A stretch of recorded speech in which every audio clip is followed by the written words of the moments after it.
지난 2년 동안 예수동행교회를 잘 섬기고 또 세워주신 우리 김승희 목사님, 홍정호 목사님 비롯한 모든 우리 교회 사역자들, 또 예수동행교회로 파송받으셔서 또 교회를 섬기고 이제는 예수동행교회 교인이 되신 여러분 모두를 진심으로 축복합니다.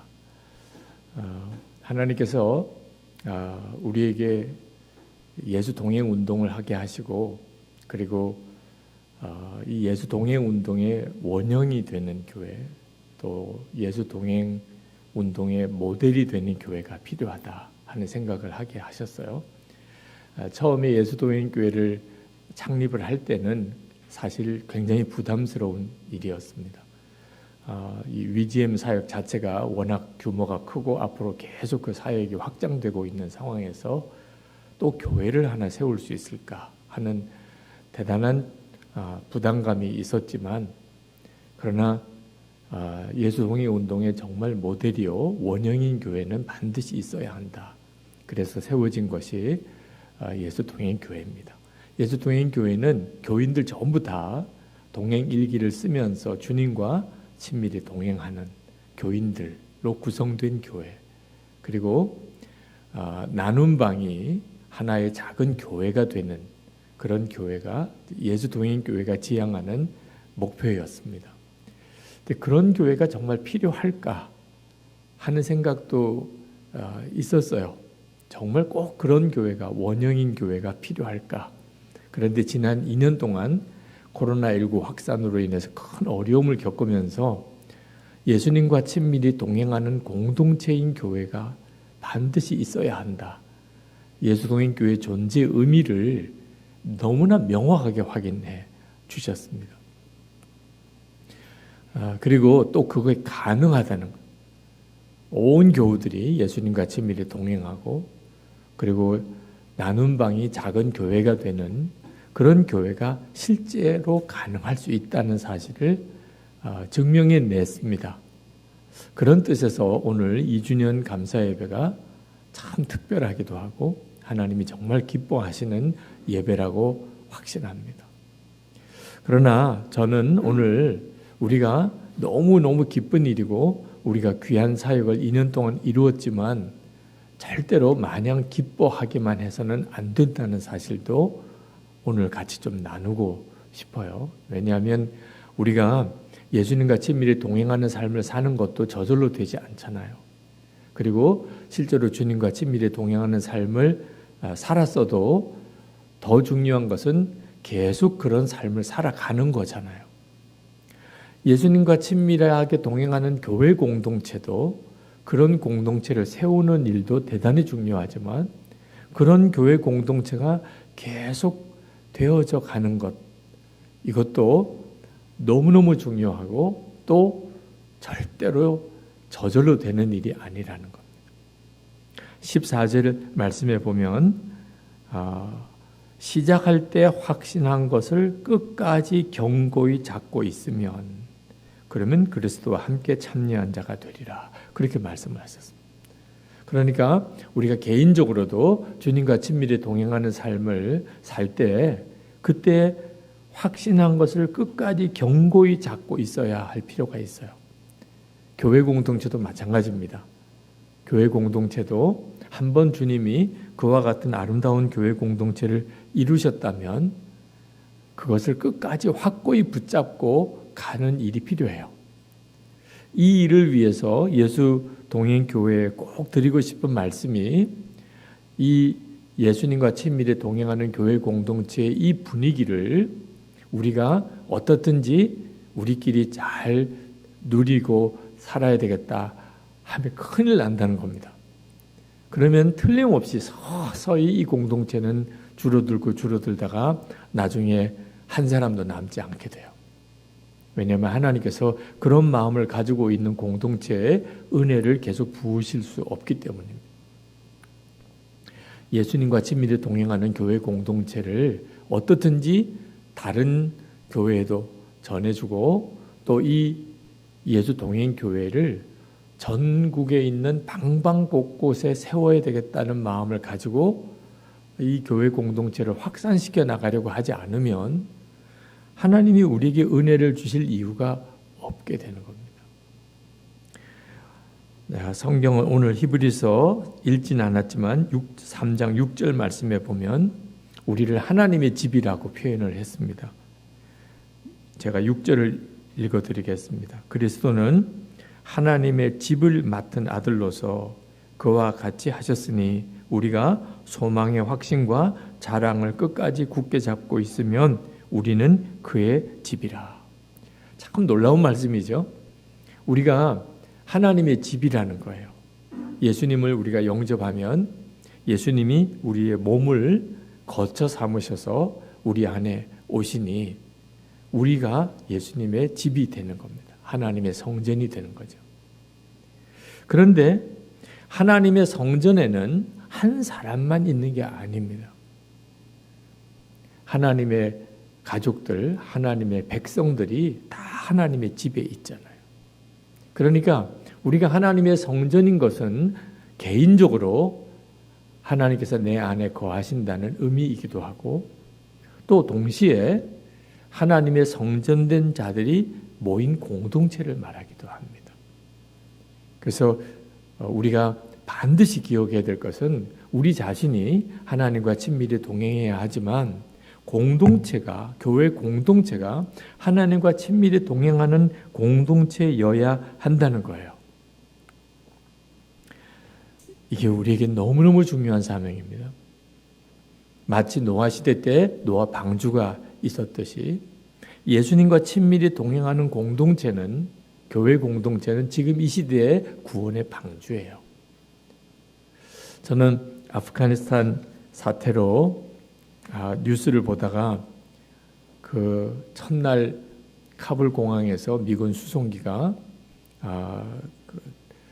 이륙할 때 그때 어떻든지 자기도 이 아프가니스탄에 더 살 수가 없다고, 나도 어떻든지 그 비행기를 타고 가겠다고 매달리는 사람들이 비행기 그 이륙하는 바퀴를 붙들고 가다가 공중에서 추락해서 죽는 장면을 보고 정말 많이 울었어요. 그 심정이 느껴졌기 때문에.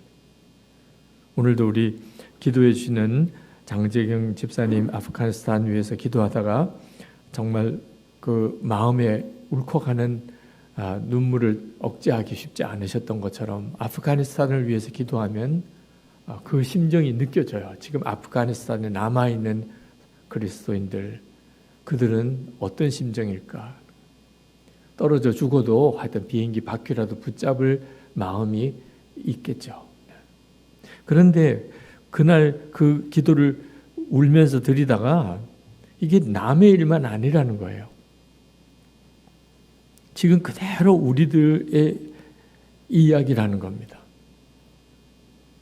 여러분, 노아 방주를 만들고 홍수가 났을 때, 그때 그 홍수에 휩쓸려 가던 사람들이 노아 방주에 얼마나 매달렸겠습니까? 그죠? 노아 방주가 지어질 때만 해도 다들 이게 뭐가 필요해? 그죠? 왜 이런 헛고생을 하는 거야? 그러다가 실제로 홍수가 나고 나니까 어떻든지 그 방주에 들어가 보려고 매달렸지 않았겠어요? 그렇지만 이미 닫혀진 문은 열리지가 않았습니다. 영적으로 지금도 꼭 같은 상황이에요. 예수님과 친밀히 동행하는 그런 교회 공동체는 지금 이 시대의 구원의 방주와도 같아요. 성도들이 예수님과 친밀히 동행하는 교회 공동체 안에 들어와야 주님과 친밀히 동행하는 삶에 눈을 뜨게 돼요. 그리고 그 삶을 계속 지켜갈 수 있게 돼요.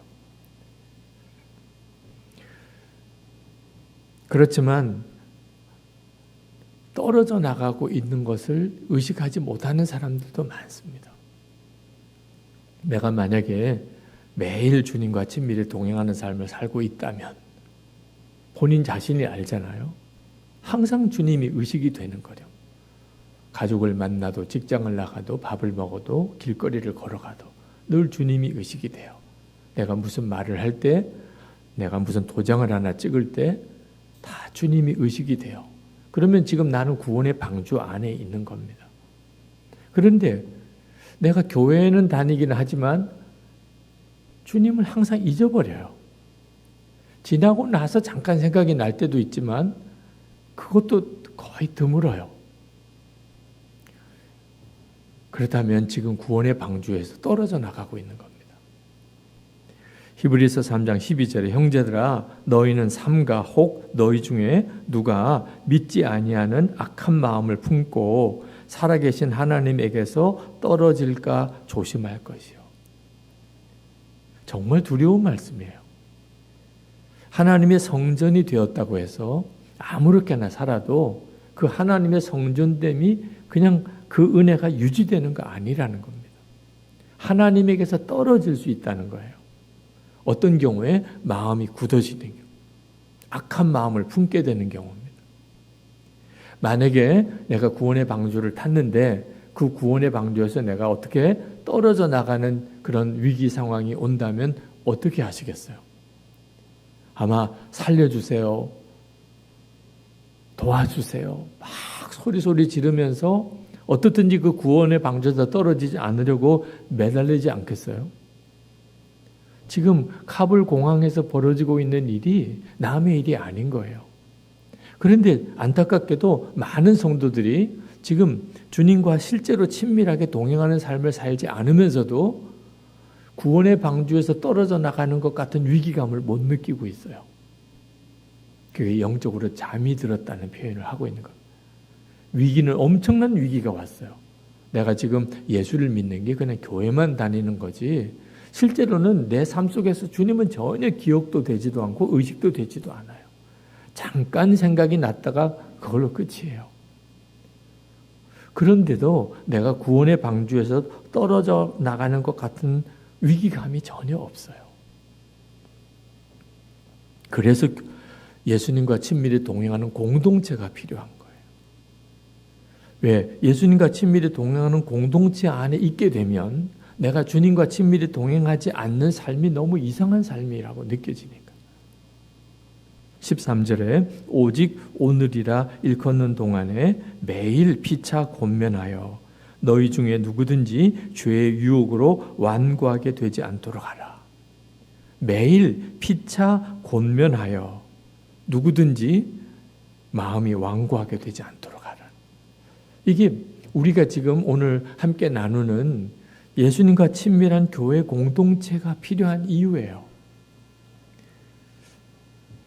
그래서 예수님과 친밀히 동행하는 교회 공동체를 세우려고 한 겁니다. 선한목자교회는 예수님을 바라보고 주님과 친밀히 동행하는 교회 공동체를 지향하고 있는 교회예요. 그런데 계속 새 가족이 늘어나는 바람에 온전히 주님과 친밀히 동행하는 교회를 우리가 정말 맛보기에는 항상 아쉬움이 컸어요.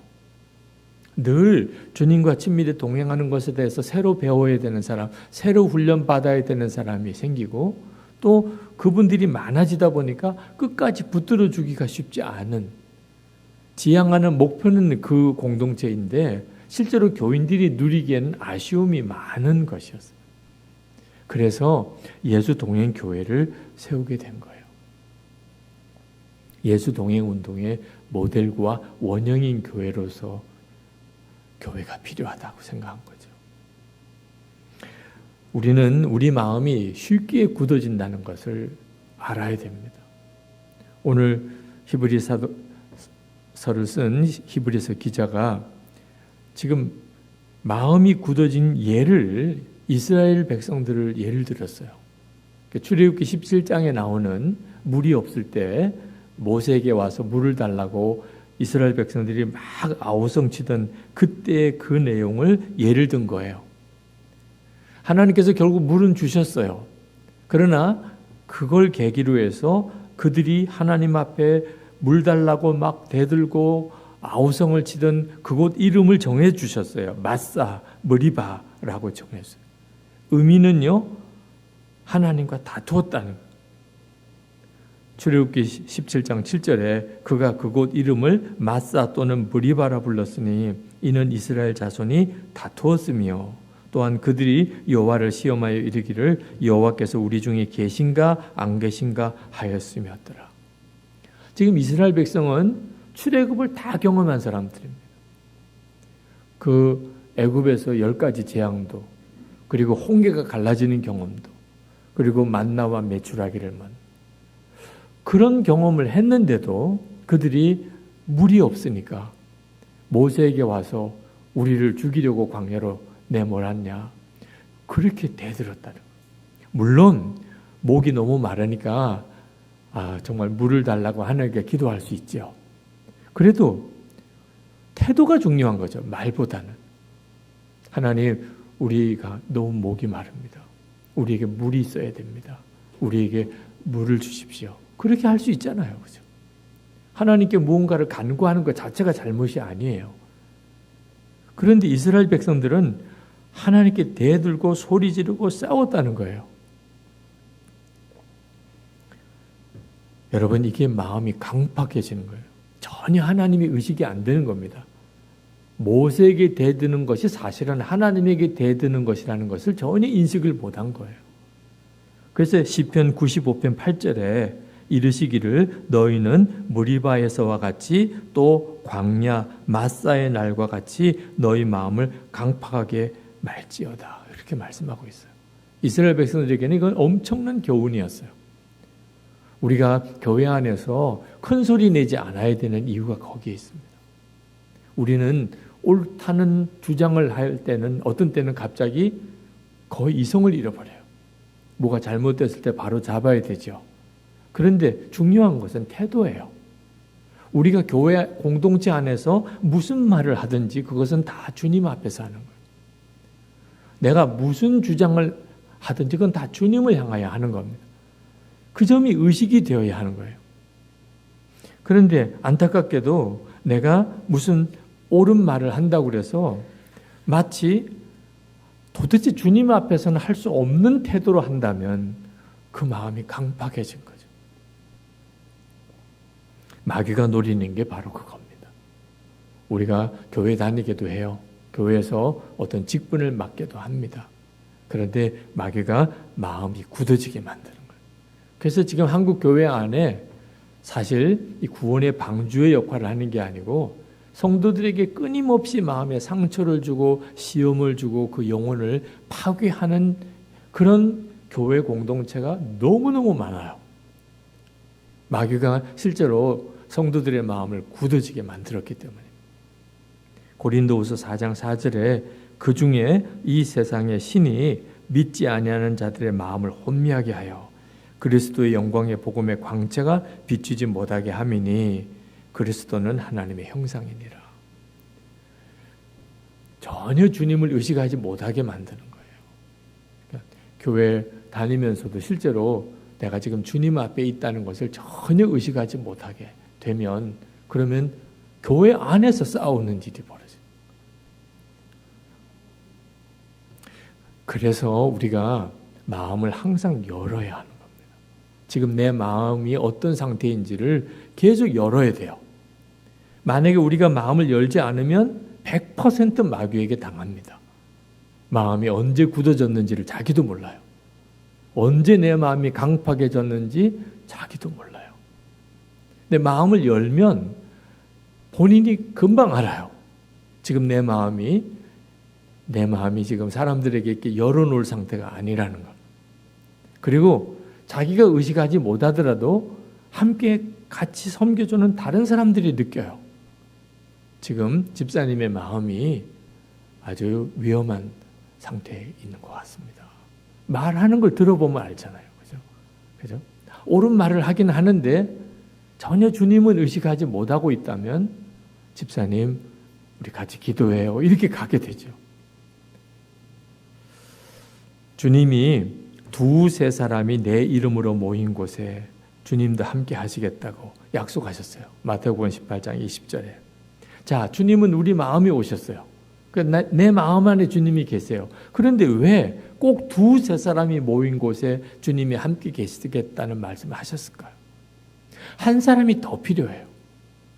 우리가 예수님이 내 안에 거하시는 것을 참 귀하게 여기지만 우리에게는 적어도 한 사람이 더 필요해요. 어떤 사람이 필요하죠? 언제나 주님이 우리와 함께 계심을 계속 나에게 일깨워 줄 사람이 필요해요. 우리는 아주 쉽게 주님이 나와 함께 계시는 것에 대해서 의심이 들고 혼란스러워하는 상태에 빠지게 됩니다. 주님이 정말 나와 같이 계신 거야? 주님이 나를 어떻게 인도하시지? 우리는 너무나 쉽게 그런 상태에 빠져요. 목사인 저도 그럴 때가 계속 있어요. 그때 만약에 주님과 동행하는 사람이 한 사람 더 있다면 그 사람이 나에게 주님은 여전히 우리와 함께 계심을 일깨워줘요. 믿어지게 해줘요. 그 사람이 주님과 동행하는 것을 보면서 내가 다시 믿음으로 바로 서게 돼요. 내 마음이 굳어지는 상태에서 다시 온전히 부드러워지게 되는 거죠. 혼자서는 자기가 마음이 강팍해지는 것을 전혀 깨닫지 못합니다. 마치 간이 굳어질 때 자기는 자각 증세가 없듯이. 어느 순간에 주님이 의식이 안 돼요. 말하는 거나 행동하는 것이 전혀 주님을 바라보는 사람 같지 않게 자기가 말하고 행동하는데 본인은 그걸 몰라요. 도저히 할 수 없는 말을 하기도 해요. 이런 상태에 빠지지 않기 위하여 우리에게 필요한 것이 옆에서 마음을 함께 열고 권면해 주는 일이 필요한 거예요. 우리에게서 가장 복된 것은요, 예수님과 동행하는 삶을 사는 또 한 사람의 영적인 동반자가 있는 거예요. 서로 일으켜주고 안아주고 끌어주고 밀어주고 함께 주님과 동행하는 삶을 살아가는 믿음의 동반자. 여러분, 실제로 그런 교인 만나기가 얼마나 어려운가요? 교회 생활하면서도 정말 마음을 서로 열고 또 내 마음을 이렇게 살펴주고 그리고 붙들어주고 서로 신뢰 가운데 서로 지켜줄 수 있는 사람, 얼마나 만나기 어려운가요? 근데 그 사람이 없으면 우리는 금방 마음이 무너져요. 어느 부목사님이 처음 예수 동행일기를 쓰기 시작한 그 해, 그 첫 번째 달 21일째 되는 날에 이렇게 썼어요. 2011년 1월 21일자 동행일기에 위기가 오는 생각이 든다. 마음이 무겁다. 생각도 전처럼 예수님께 집중하지 못하고 죄된 생각들이 스멀스멀 올라온다. 오늘은 하루 종일 일기를 써야겠다는, 일기를 읽어야겠다는 의욕도 생기지 않아서 큐티방을 외면했다. 그때는 이 동행일기 사이트가 없었어요. 그래서 큐티방에서 서로 나눴죠. 그 다음에서. 그래서 더 써야겠다는 생각이 들었다. 그 마지막 부분이 참 중요하더라. 모든 게 다 싫어요. 뭐 나눔도 싫고 내가 일기를 쓰는 것도 싫고 죄된 생각은 계속 일어나고, 와, 그래서 이거 정말 써야겠구나. 동행일기를 혼자 쓰는 거하고 함께 나누는 거하고는 굉장한 차이가 있어요. 많은 분들이 일기는 혼자 쓰는 건데 왜 나눠야 되냐고 묻는데 그건 실제로 나눠보지 않아서 그래요. 우리가 혼자 일기를 쓰면 대부분 어떻게 일기가 쓰여지죠? 죽겠네. 진짜 힘드네. 너무 어려워. 아마 그렇게 끝날 거예요. 그날 정말 그러니까. 그런데 이걸 나눠야 되니까 그렇게만 썼다가는 정말 너무 민망하죠. 그래서 일기를 나누기 위하여 한 번 더 주님께 서게 돼요. 그래서 정말 죽을 것 같고 힘들고 너무 어려운 그날인데 갑자기 내 마음속에 그 가운데서도 은혜가 있고 감사가 있는 것을 깨닫게 돼요. 그래서 그렇게 써지게 돼요. 어떤 분은요, 이걸 사람에게 보이기 위해서 쓰는 거 아니냐라고 말해요. 물론 틀림없이 나눈 방에 나누어야 되니까 일기를 거기까지 가게 된 거죠. 그렇지만 알아야 돼요. 주님은 우리가 그날 하루를 힘들다, 어렵다, 죽겠다고 그렇게 끝나지 않기를 원하시는 거예요. 감사합니다. 여기도 하나님의 은혜가 있군요. 그리고 내가 그 사람을 사랑합니다. 이렇게까지 가기를 주님이 원하시는 거예요. 그게 주님을 바라보는 목적이죠. 그렇게 주님은 우리를 영적으로 굳어지지 않게 계속 우리를 새롭게 일깨우시는 거예요. 일기를 서로 나누기로 결심하였기 때문에 내 안에 허락해서는 안 되는 것들을 그냥 품지 않게 되는 것입니다. 저는 부목사님과 예수 동행 일기를 나누면서 예수님과 친밀히 동행하는데 엄청난 진보를 얻었어요. 담임 목사이기 때문에 일기를 안 쓸 수가 없었기 때문에 사실 너무 힘들었어요. 그런데 그것 때문에 제가 마음에 품어서는 안 되는 것을 그날 품지 않을 수가 있었어요. 이건 저에게는 엄청난 진보죠. 여러분, 그렇게 하기를 1년, 그렇게 하기를 2년, 그렇게 하기를 10년 지났으면 사람이 어떻게 될까요? 우리가 예수님을 영접하는 목적이 사실 거기에 있는 것이죠. 프랭크 루박 선교사님도 일기를 다른 사람에게 보여주려고 기록했다고 그랬어요. 그가 처음에 일기를 기록할 때 누군가가 내 일기를 보고 나처럼 주님을 살아계신 하나님으로 그렇게 만나는데 도움이 됐으면 한다는 마음으로 쓰기 시작을 한 거예요. 그가 4월 19일자 일기에 이렇게 썼습니다. 나는 지난 며칠간 포기하고 지냈습니다. 며칠 동안 일기를 쓰지 않으셨어요. 그리고 오늘과 어제 그 결과의 증거를 보았습니다. 재치 있게 말하려고 하다가 나는 그만 다른 사람들의 감정을 상하게 하는 말을 내뱉고 말았습니다. 그리고 조급해졌습니다. 적어도 이들 중 한 사람에게 제가 일기를 쓰는 일에 대한 이야기를 한 적이 있었기에 그가 이것을 그 결과라고 생각할까 봐 마음이 떨립니다. 그 며칠 동안 주님을 바라보는 자기 점검을 일기 쓰는 일로 하지 않고 나니까 자기는 재치 있게 말한다고 말한 게 사람의 마음에 상처를 주는 일을 그냥 자기도 모르게 하게 되더라고요. 얼마 전부터 제 안에 간절한 기도 제목이 있었는데 주님이 역사하시는 것을 하루에 한 가지라도 보게 해주세요. 주님이 하시는 말씀을 하루에 한 가지라도 듣게 해주세요. 그게 제 기도 제목이었어요. 오늘 간증하신 우리 조영경 성도님도 그런 내용의 간증을 하셨는데 정말 제가 주님과 동행한다면 주님과 동행하는 증거가 적어도 하루에 하나는 있어야 되지 않나요? 어느 날 새벽 기도회 때 그런 마음으로 기도하고 왔었는데 그날 고린도전서 12장을 읽으면서 주님은 제게 놀랄만한 응답을 주셨어요. 그것은 예수님을 주님이라고 고백하는 사람을 만났다면 그 사람 안에서 역사하시는 주님을 만난 것이라. 고린도전서 12장 3절에 내가 너에게 알리노니 하나님의 영으로 말하는 자는 누구든지 예수를 저주할 자라 하지 아니하고 또 성령으로 아니하고는 누구든지 예수를 주시라 할 수 없느니라. 예수님을 고백하는 사람을 만났다면 주님을 만난 거예요. 사도 바울은 또 누구든지 예수님 안에 있으면 새로운 피조물이라고 했어요. 고린도후서 5장 17절에 그런즉 누구든지 그리스도 안에 있으면 새로운 피조물이라. 이전 것은 지나갔으니 보라 새 것이 되었도다.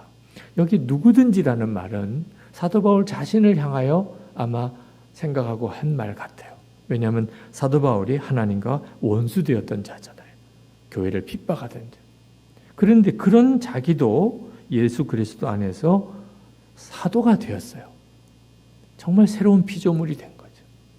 그러니 사도 바울은 자기만 아니고 모든 성도들을 볼 때 그 사람 속에 생명 되신 주님의 역사를 본 거예요. 그래서 사도 바울은 사람을 죽게 하듯이 하라고, 모든 사람을 죽게 하듯이 하라고 권했어요. 골로새서 3장 23절에 무슨 일을 하든지 마음을 다하여 죽게 하듯 하고 사람에게 하듯 하지 말라. 주님은 저에게 너가 얼마나 많은 내가 그 사람의 생명이 된 자들과 함께 너가 사역하면서 어떻게 한 번만 보여달라, 하나만이라도 보게 해달라고 말하느냐. 그날 저에게서는 이건 엄청난 충격이었어요.